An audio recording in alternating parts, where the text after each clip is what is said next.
Bir yigit Payg'ambarimiz alayhissalomga kelib, ishi yurishmayotganligidan, hech boy bo'lib ketmayotganligidan shikoyat qildi. Namoz o'qiydi, zakotini beradi, ihsonini qiladi, lekin ish yurishmayapti.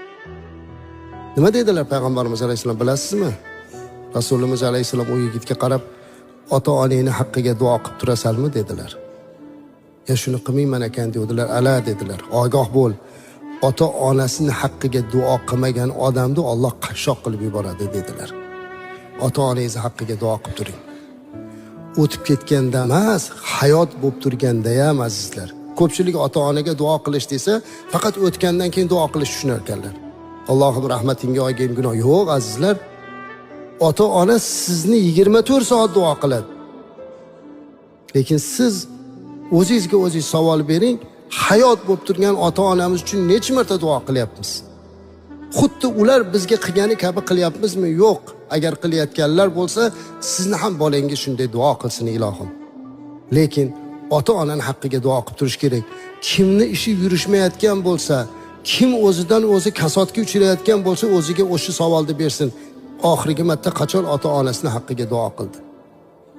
Ularga bildirmasdan uyning ichida o'tirib, ko'zingizga yosh olib, Qur'onda oyatda aytibdi.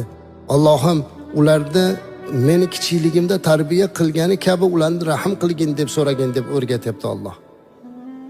Mana shu duoni qilib, ularning haqqiga duo qiling.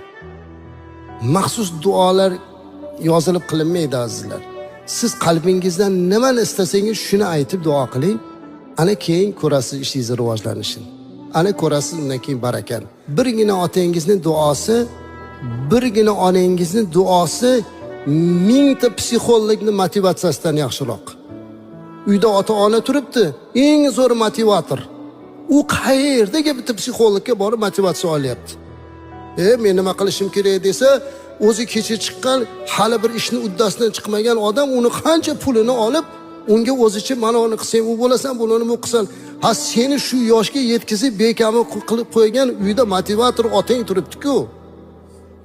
Bola tarbiyasida eng katta tarbiyachi onang turibdi-ku.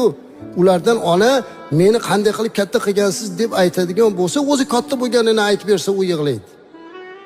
Ana o'shlarni g'animat bilish kerak. Ularning haqqiga duo qilishlik va ularni o'zidan duo olishlik kerak azizlar.